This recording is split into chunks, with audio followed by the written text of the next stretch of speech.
My pre-war days, the town of Saluda, where the city police now was a grocery store run by Mr. Ramsey. The next door was the city hall. And the city hall had separate little building downstairs. The fire truck, they backed it in, and back behind the fire truck was the jailhouse, all in the same building. All right, in between the city hall and the next building was open space where we used to ride down Greenville Street when it come a big snow. We'd come up to the top of Greenville Street and go all the way down, cross the railroad track, cross the ramp on the other side of the sidewalk, through between the city hall and the next grocery store, and up the bank on that side. That was a long way to ride a sled. I bet that No cars, no train, never seen a car, rarely. So that was a lot of fun. That was a lot. I bet that was a lot of fun. Yeah. Now, Oh, who run the grocery store there where Purple Onion is? that was not a grocery store in my first memory. That was Mo Sellers Rug Shop. That's what it was. Never heard of it. They run that several years before the war, and right on up till I guess about to the end of World War II. And after that, Then they moved away from Saluda. And then Fred Pace, a Saluda grown boy, started a grocery store there. All right, beside it was the Saluda Cafe. Next was barbershop. Who ran the Saluda? Mr. Forrest's barber shop. Who ran the Saluda Cafe? Who ran it? Do you remember? Bill Pace. Bill Pace owned it, but he never did run it. Willie R. Staten ran it years and years ago. Yeah. JT and Gosling and myself helped run it during the war a lot. Bill Pace owned it. He never did run it. He just owned the building and bought the stuff that went in it. But a lot of my memory was slot machines in Saluda. That was legal in Polk County at that time. Slot machine. Slot machines. So that was the only place in town that had slot machines, was that cafe. And during the war, they gave out tokens to buy groceries, shoes, sugar, blue tokens, red tokens, or orange tokens.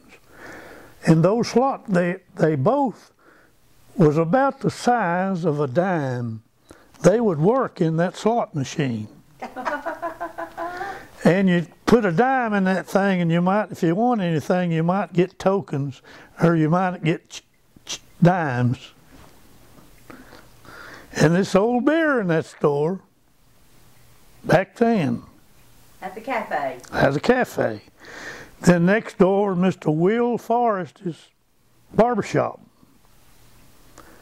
Mr. Forrest was a fixture in Saluda for umpteen years. He was a peg-leg man. He got his leg cut off on the railroad. And he walked to town every morning, 5 days a week, to that barbershop. Next to it was H.L. Capps Grocery Store, which is now Ward's Market. That was a two-section building. The Capps owned half of it, and the Q.C. Saunders on the other half, which is by the alleyway between the old post office. That was two separate. That's where the grill is. That's where the grill is now. And then That was a grocery store and a dry goods store by the QC Sonner family. They had a daughter, yeah, and a son. Fairchild. Yeah, Fairchild. Fairchild. And the daughter was, I don't remember her name. well, it'll come back to me later. But anyway, they run there for years and years, and at one time, that store was a dime store, the only dime store Saluda ever had. The Sonner family died out, John Gordon went in there. and a man called John Gordon, a Saluda native, ran a grocery store there for a while, and he Moved to Hendersonville. and moved away, and the building stayed empty for a while. Then a company come in and put a little dime store there, and they done good for a while, Time. and then that just dissipated. How long do you think it was a dime store? A few months, and the rumor was it was for a tax write-off. Well, who ran it? Who opened it? Do you know? It was some company. I don't remember the name of it, but after that left out, the wars just opened it up on the other side as a part of their store. And they had Then they put the grill in. put the grill in there and then put hardware in the back behind the grill. Well, anyway, we got down to the ward where Thompson's store is now. In the alley. And the alleyway, then the next building was U.S. Post Office for as long as I can remember, up till they moved down where they are now. And the first postmaster I ever remember was Mr. C.O. Cooper. That goes way back. All right, the next building was a drugstore. And my earliest remembrance of the drugstore was run by a man named Kimball. Lived in the first brick house going up Greenville Street, across the railroad track. He ran that grocery store for years, that drugstore for years. He had a son and a daughter, Richard Kimball and Connie Kimball was the daughter. They went to school and graduated from Saluda School. And the next building was Mr. Clifford, L.L. Clifford. That was a two-section building when he owned it, as it still is. Okay. He had sort of dry goods, or sold lumber, roofing on one side. And then on the other side, he had a office, insurance, sold life insurance, fire insurance, and so forth. Did he sell real estate? Real estate. And his wife run the Ivy Terrace. Ivy Terrace. But that was several things before and since that building has been. It was Apple House at one time. And that building was the Saluda Gymnasium at one time. The only gymnasium Saluda School had. Now, that's the one they dug. Is that the one they dug out underneath? That was the Rose Bowl. That was the Rose Bowl. A lot of the old boys played basketball right there in that gym. Saluda School had a basketball team and didn't have no gym. What years was that? What years are you? I'm thinking... The Saluda Gym was the first one in Polk County, and it was built in 33, 34. Okay. Yeah, I was in school when Saluda School, the gym was built, because we could, down in the grammar grades, we would watch the men work on that building. All right, now, we got to the Clifford building. That was at Saluda Gymnasium, the Rose Bowl. The old bank building was right by where there's nothing there now. Vacant lot. That was the first bank in Saluda, and that was a fancy building in that day. That had marble floors in that bank building. But in my day, there was, my remembrance don't go back to the bank. My first remembrance was a cafe there. Some Syrians moved to Saluda named Salibi. They were from Syria, and they run a cafe there in that old bank building.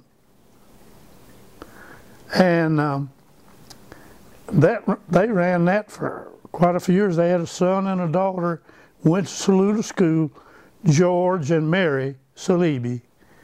Their parents could talk a little English, but the kids could speak good English. They went to Saluda school. All right, the next building was the original Thompson store.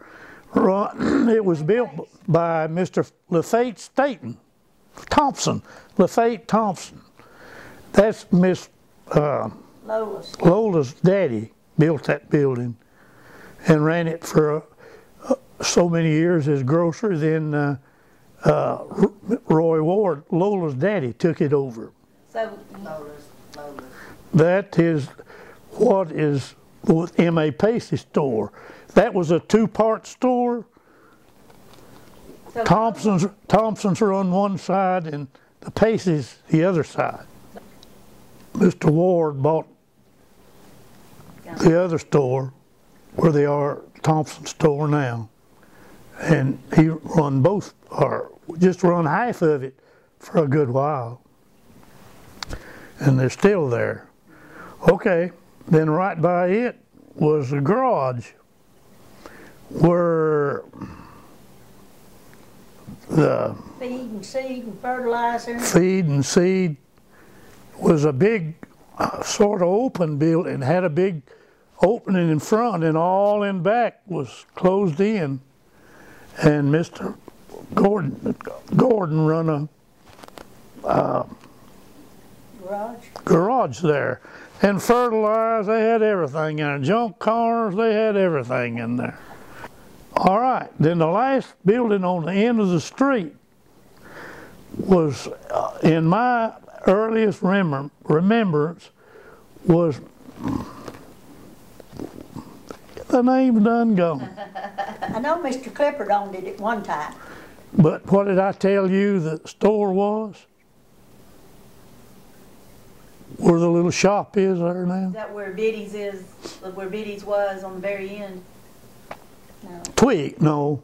Twig? I told you the name and run a sign shop there. Tut. Tut. Mr. T-U-T-T. Made wood signs.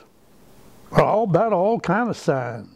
Saluda had two mills, ground corn mills. One right behind Pacey's store, back behind it, it went all the way up to the next street. A corn mill, ground corn, and Luther Peace had one on Behind the City Hall. Yeah, right behind the City Hall. Which later years, Mr. Leland made the telephone company right there.